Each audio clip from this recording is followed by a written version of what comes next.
Hello everyone, Kirk here. Welcome back to Kirk's Journey. Today's the 15th. Yesterday was Valentine's Day. I took my family out to a wonderful dinner here. Let me adjust this a little bit. I took my family out to a wonderful dinner. We had a good dinner at a steakhouse. I had stuffed chicken breast because I have to be the oddball. The rest of them got steak. So we only waited 20 minutes to get in, and it was just a really, really great night. And then I hung out up at the house and visited with the family till a little after 11 last night. So yeah, it was a good time. And then I was up this morning and went up to church, and we had church and lunch, and it was good times. Today is another, let's say, milestone, because today, a year ago, is when I first went back to church full time. Now, I had gone to church growing up, and when me and my wife got married, when we were dating, it was a condition. She wanted me to go to church, and we went to mine, I went to hers, and we ultimately picked the church she went to, which is a smaller church, and the church I went to was this big church in town here. And I just felt so comfortable at the church. But, as time went on, things happened, and I didn't go, then I went, didn't go. But I wasn't going really for the right reasons at the time. I was going because it helped the cause. I know Dan Moeller says that if you ever watched any of his testimonies and his videos, when he met his wife, he was going because it helped the cause. But what I wanted to talk about today, and like I said, today is day 46. So we're 46 days into this journey. And I wanted to talk about how God works, a year later. So a year ago, I pulled out the bulletin. I actually have every bulletin from the church services I've gone to for the year. And last year, the first church service I went to was on Hebrews 3, 1 through 6. And that was that had some stuff to do with like being steadfast and building a solid foundation and things of that nature were the themes. And today's message was out of Hebrews. It was Hebrews 11:29, and it talked about the Red Sea crossing, which is God making a way and doing the impossible. So and these are, not correlated. The pastor and I didn't have anything. He does his sermons on what he does. So we dove into read through Exodus 14 today in church. And after the Hebrews 11:29, we went to Exodus 14, read that chapter. And then there was some context brought in with Mark 5, with the woman with the issue with blood, and the man whose daughter had passed away, and Jesus said she's just sleeping. Faith is a big thing. But I wanted to just read to you here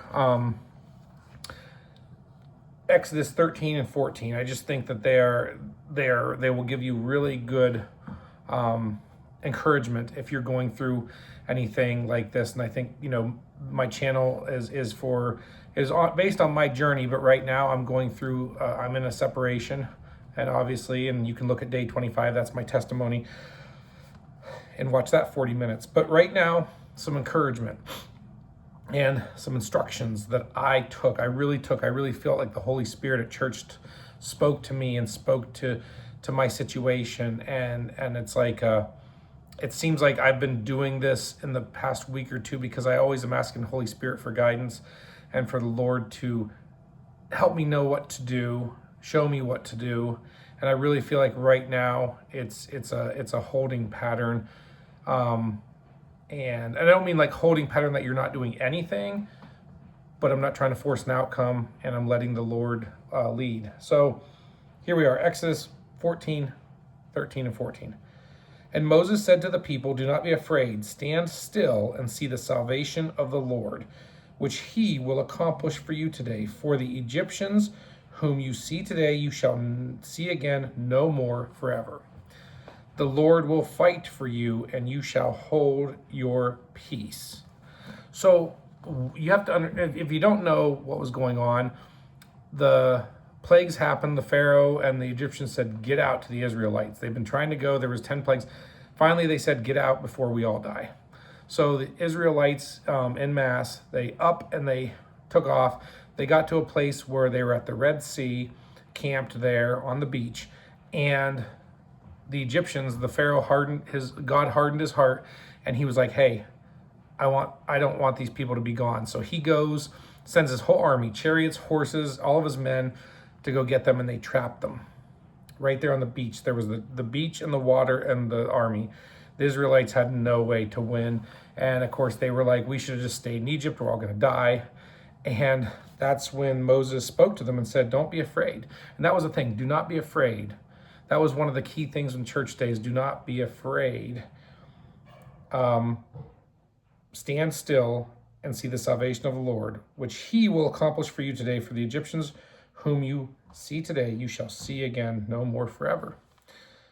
The Lord will fight for you, and you shall hold your peace, which basically means, and I'm going to say this may sound kind of rude, but shut up. Shut your mouth. Hold your peace. The Lord will fight for you. You just need to be still. You need to hold your peace. You need to shush your mouth, and the Lord will fight for you. So anyway, and then he did, he had Moses raise his staff and the water parted. They went across, as we know. And then Pharaoh's men tried to go across, and the water came in, and the army was wiped out. So the Lord did fight for them, and they didn't have to do anything except for trust, believe, hold their peace. The Lord is good. His word is good. And that's the thing, is I'm trusting right now, creating space, not forcing an outcome, not trying to get ahead of the Lord.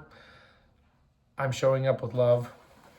And that's what I believe the Lord wants me to do, is show up in love. He's filling my cup each and every day, because if he wasn't, I can tell you right now, I wouldn't be here in this. And I don't mean I wouldn't be here. I just mean in this situation, I would have probably blown up, or I'd have been gone or walked away. And the Lord fills my cup, and he is good. And he will fight for you. You just need to hold your peace. So that's my encouragement for you today. I encourage you to just read Exodus 14. It is fantastic. And like I said, like, share, comment, subscribe. I would love to hear from you. And that's my encouragement for you today. Thank you for watching. Tomorrow's Monday, back to work in another work week. And I will see you in tomorrow's video. God bless.